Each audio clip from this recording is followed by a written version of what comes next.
Hello दोस्तों, अवय Hindi classes में आपका बहुत बहुत स्वागत है। कक्षा 8 की पुस्तक हमारी पृथ्वी और जीवन, उसका जो पार्ट 2 है भारत कृषि एवं सिंचाई, उसके जो प्रश्न उत्तर हैं उसके बारे में विस्तार से चर्चा करेंगे।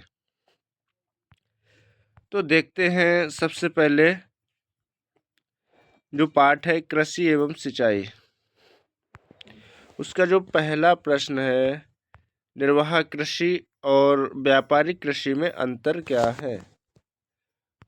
जो निर्वाह कृषि और व्यापारिक कृषि में अंतर।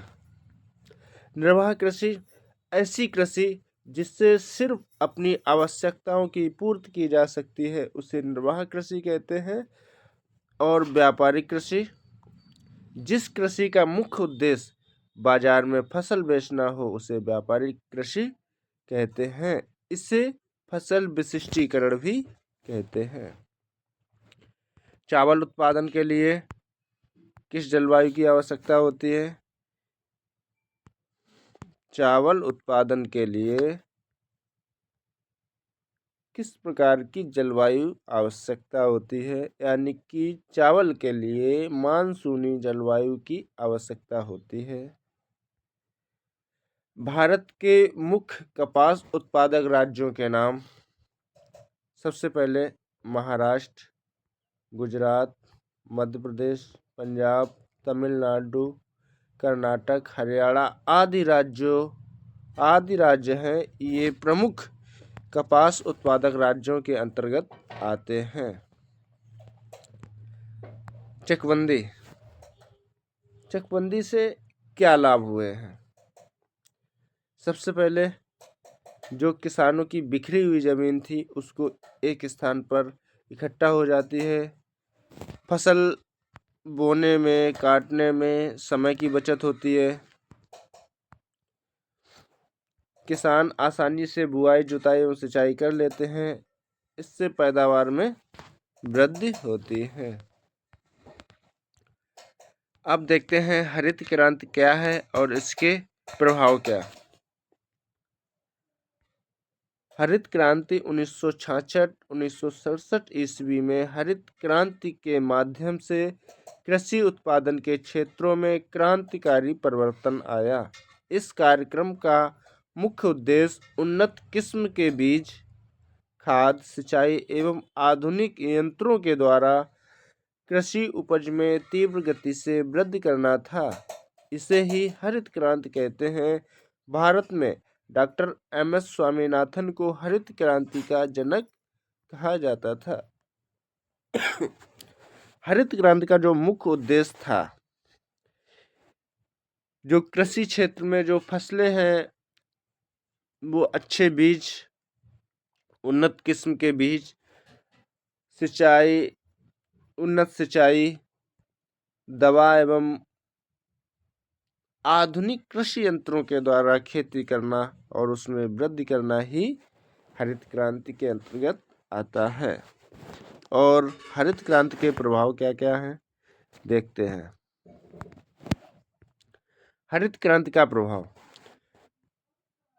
हरित क्रांति के प्रभाव स्वरूप अधिक उपज के लिए सुधरे हुए उन्नत बीजों का प्रयोग होने लगा। रासायनिक खादों जैसे ammonium sulphate, urea, super phosphate, potassium sulphate, di ammonium phosphate तथा पोटेशियम नाइट्रेट का विकास व उपयोग किया गया। जैविक खाद का उत्पादन बढ़ाना, जैसे कंपोस्ट की खाद, हरी खाद जिसमें सनई, ढेंचा को सड़ाया जाता है, नीम की खली की खाद आदि।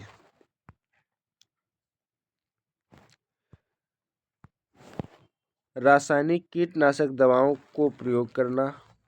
कृषि यंत्र जैसे ट्रैक्टर, थ्रेशर, रोटावेटर आदि कृषि यंत्रों का प्रयोग करना।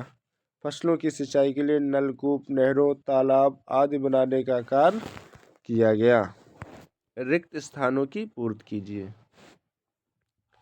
कृषि कार्य में कृषि के साथ साथ पशुपालन को भी शामिल किया जाता है। गन्ना भारत की नकदी फसल है। नकदी फसल, जैसे फसल हुई डायरेक्ट उसे बाजार में बेच दिया जाता है और उससे जो पैसे प्राप्त होते हैं वो नकदी फसल के अंतर्गत आते हैं, क्योंकि जो हमने फसल पैदावार की है उसे डायरेक्ट हमने बाजार में बेच देते हैं, क्योंकि ना उसका स्टोर किया जाता है ना कुछ। चावल के लिए अधिक गर्मी तथा अधिक पानी की आवश्यकता होती है। खरीफ फसलों, जो खरीफ की फसलें होती हैं वर्षा ऋतु के प्रारंभ में बोई जाती हैं और शीत ऋतु के प्रारंभ में काटी जाती हैं।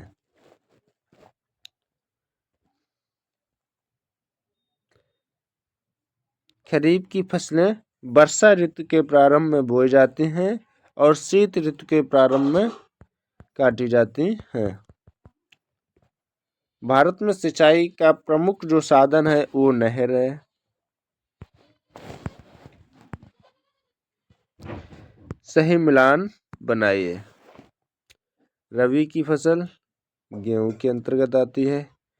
खरीफ की फसल चावल और जायद खरबूजा।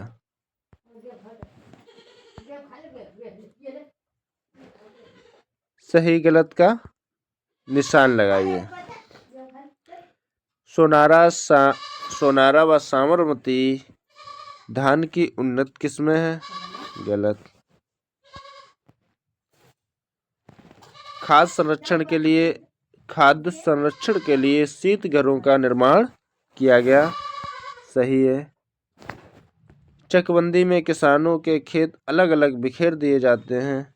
गलत है, क्योंकि चकबंदी में तो इकट्ठे हो जाते हैं। उत्तर भारत में नहरें सिंचाई का प्रमुख साधन है। सही है। ठीक है दोस्तों, हमारा जो आज का पार्ट था कंप्लीट हो गया। दोस्तों, हमारा वीडियो आप लोगों को अच्छा लगे तो प्लीज़ अपने दोस्तों तक ज़रूर शेयर करें। धन्यवाद।